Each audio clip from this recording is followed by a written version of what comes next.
Human beings can alter the course of their life. Human beings can live one way for 5 years, tear up that script, live a totally different way the next 5 years.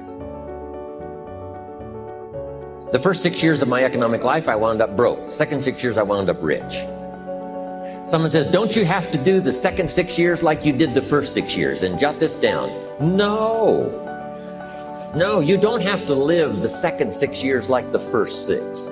You can use all the information and all the advice and repairing all of your mistakes and adopting a new and refined philosophy so that the next 6 years can be totally different than the last 6. All of these major questions, what about my life and my value and my place and my future? And what about life? What about origin? What about destiny? What about opportunity? What about possibility? All of these major questions, to let them go casually by is to miss the treasures that your life could accumulate into in the coming months, the coming years. So this is called major. What we ponder and what we think about sets the course of our life. It's like the set of the sail that's taking us somewhere. Self-confidence comes from the lack of neglect.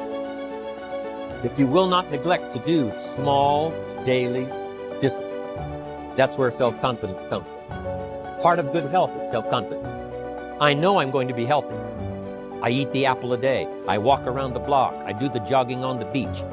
At the end of the day, when you've really poured it on and you've done all the stuff, self-confidence grows. That self-confidence affects your health, it affects your future, it affects your psyche. Self-confidence means willingness to do whatever it takes to achieve. Whenever you prepare correctly, taking all of the steps you're supposed to take, doing everything in your power to stay on track, whenever your preparations lead to success, achieving your goals, you reinforce the disciplines that got you there. Success leads to reinforcement of the proper discipline. If what you're doing is working, keep doing it. If what you're doing isn't working, change it. If I grow, think of what that will do for my future. Self-development earns success. Self-investment earns respect. And the only way to make a better and better and better investment in your future is to become better and stronger and wiser and more competent. And the more attractive you become, the more attractive you are. And the more attractive you are, the more you attract success. Self-development, self-investment attract success. That's powerful.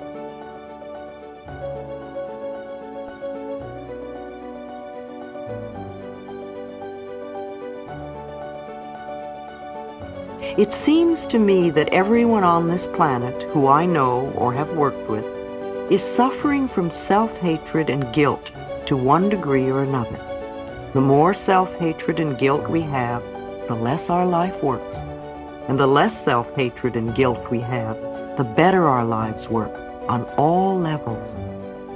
The innermost belief for everyone I have worked with is always, I'm not good enough. And we often add to that, and I don't do enough, or I don't deserve. Does this sound like you, often saying or implying or feeling that you are not good enough? But for whom? And according to whose standards?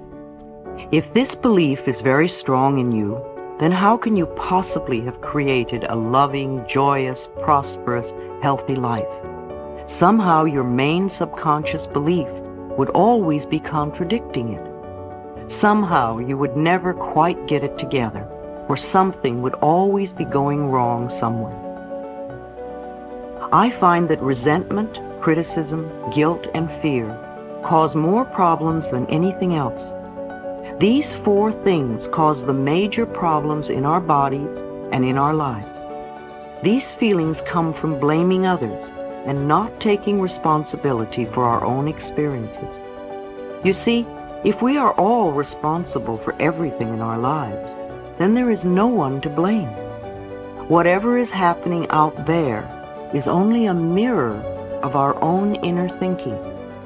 I'm not condoning other people's poor behavior, but it is our beliefs that attract people who will treat us that way. If you find yourself saying, "Everyone always does such and such to me, criticizes me, is never there for me, uses me like a doormat, abuses me," then this is your pattern. There is some thought in you that attracts people who exhibit this behavior. When you no longer think that way, they will go elsewhere. You will no longer attract them.